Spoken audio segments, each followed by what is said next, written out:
السلام علیکم پیارے بچوں، ہم آپ کو دی ٹرسٹ اسکول کی جانب سے جماعت دہم کی اردو کی ورچوئل کلاس روم میں خوش آمدید کہتے ہیں۔ بچوں، ہمارا آج کا موضوع ہے مضمون نویسی، جس میں ہمارا عنوان مضمون زمزم ہے، جس کا مقصد بچوں میں کریٹیو رائٹنگ کی صلاحیت پیدا کرنا ہے۔ آج ہم جانیں گے مضمون کسے کہتے ہیں، مضمون لکھنے کے لیے کون کون سی احتیاطیں کرنی چاہیے، اور پھر مضمون زمزم کے بارے میں پڑھیں گے۔ مضمون کسی مقررہ موضوع پر اپنے خیالات، جذبات، احساسات یا تاثرات کا نثر میں تحریری اظہار مضمون کہلاتا ہے۔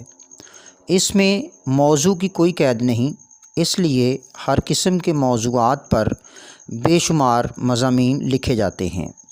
مضمون نویسی میں پہلے موضوع کا تعارف کرایا جاتا ہے، پھر دلائل دے کر بحث کی جاتی ہے، اور اہم باتیں علمی پیرائے میں تحریر کی جاتی ہیں، اور آخر میں مختصر نتیجہ پیش کیا جاتا ہے۔ توازن، تناسب اور نظم و ضبط اس کے اہم تقاضے ہیں۔ مضمون نگاری کے لیے احتیاطیں۔ پیارے بچوں، اپنے مطلب کو بیان کرنے کے دو ہی طریقے ہیں، ایک تقریر، دوسرا تحریر۔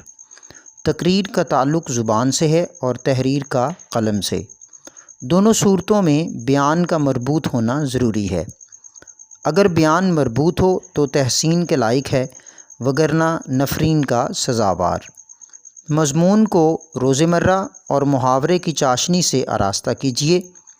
موضوع اشعار بھی مضمون کے حسن کو بڑھا دیتے ہیں، مگر ان کی تعداد آٹے میں نمک کے برابر ہونی چاہیے۔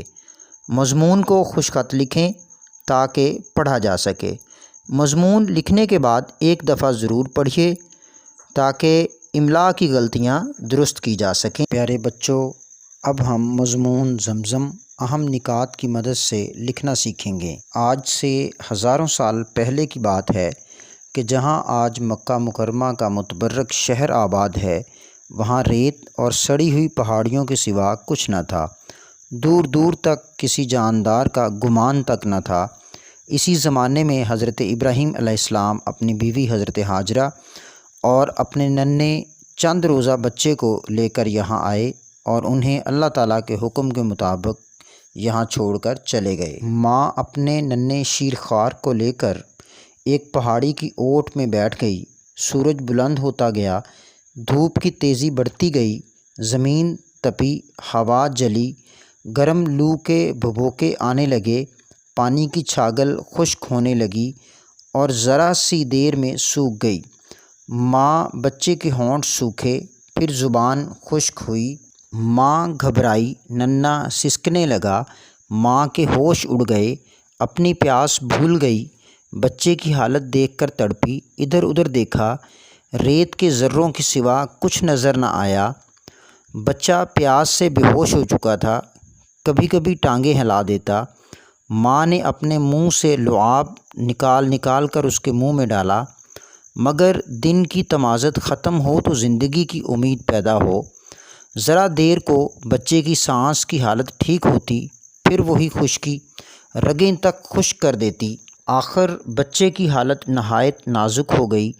ماں دیکھ نہ سکی، بچے کو زمین پر لٹایا، مروہ پہاڑی پر چڑھی، بے تابی سے ادھر ادھر دیکھا، پانی کا نشان تک نہ پایا، پھر صفا کی پہاڑی کی طرف بھاگی، ساتھ ساتھ بھاگتی جاتی تھی اور ساتھ ساتھ بچے کی طرف دیکھتی جاتی تھی کہ کوئی درندہ نقصان نہ پہنچائے۔ اب ماں کی بے تابی کی حد نہ تھی، وہ بے تاب تھی، ہر طرف مایوسی کے سائے پھیلے ہوئے تھے۔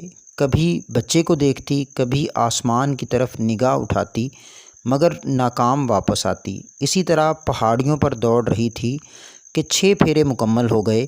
7ویں مرتبہ اللہ سے دعائیں کرتی ہوئی دوڑی اور واپس آئی تو دیکھا کہ بچے نے بے تابی سے جہاں ایڑیاں ماری اور رگڑی تھیں، وہاں سے پانی کا چشمہ پھوٹ رہا ہے۔ حضرت ہاجرہ نے اللہ کا شکر ادا کیا، بچے کو پانی پلایا، خود پیا اور چشمے کے گرد پتھروں کی منڈیر بنا دی، اور فرمایا کہ زمزم یعنی اے پانی ٹھہر جا، اسی سے چشمے کا نام زمزم ہوا اور چشمے کا مقدس پانی زمزم کہلایا۔ پانی بڑے زوروں سے نکلتا رہا، بڑھتا رہا، پھیلتا رہا۔ صحرائی بدو آتے گئے اور اجازت پا کر چشمے کے گرد آباد ہوتے گئے، حتیٰ کہ پہلے خیموں کا شہر بسا، پھر پتھروں کے مکانوں کا شہر آباد ہوا۔ اعادہ۔